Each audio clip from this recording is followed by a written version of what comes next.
Is this thing recording? Oh, hey, what's up guys, Eric here. So that right there is what the DIY self-cut system should look like if you follow this guide.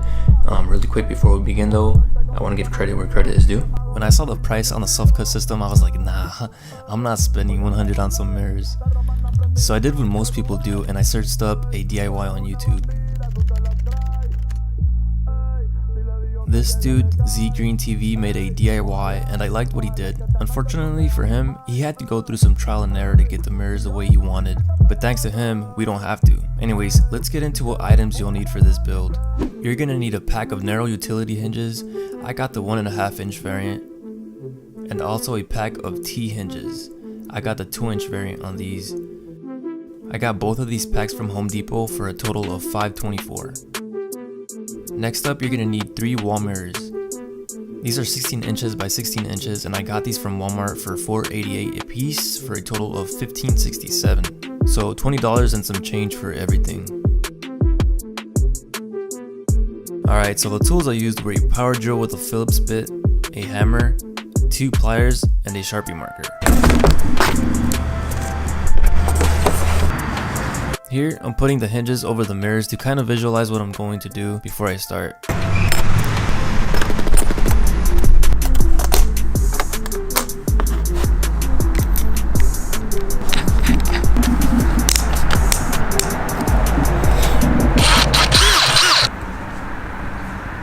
I place the hinges exactly where I want them, and I use the marker to draw dots where the screws are going in.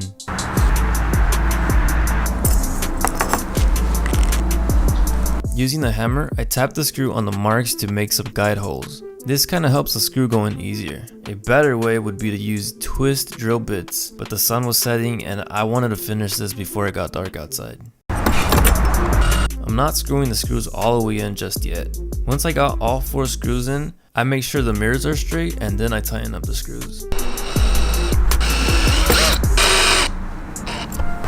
On the other side, I do the exact same steps.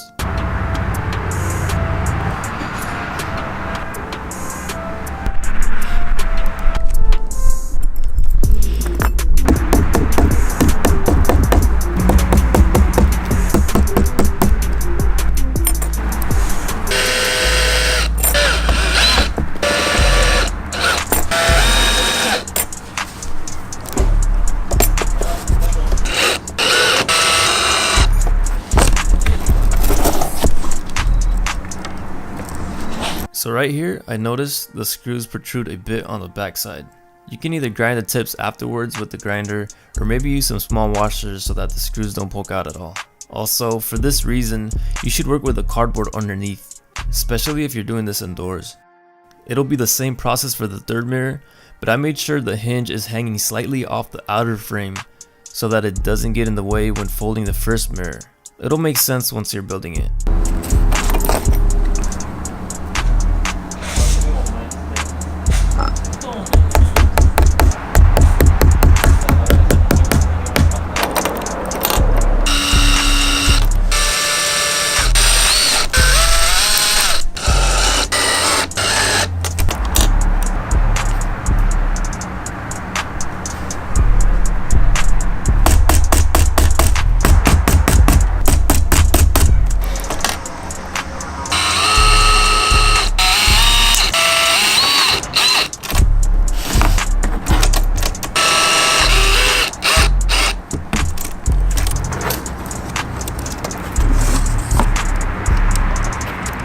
With the hinges pointed upwards, I use a Sharpie to mark where I'm going to bend the hinge.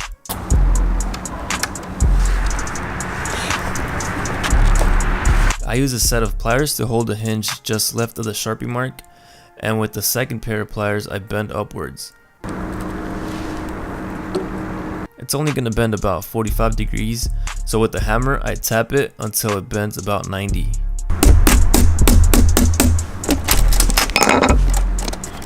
And the same for the other hinge.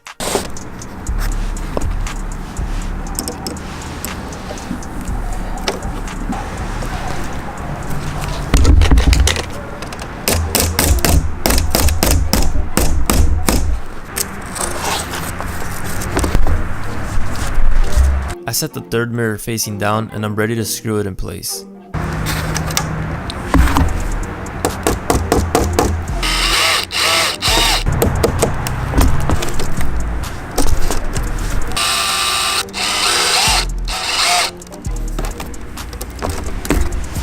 Once you've done all this, you should have a fully closable 3-piece mirror, aka self-cut system.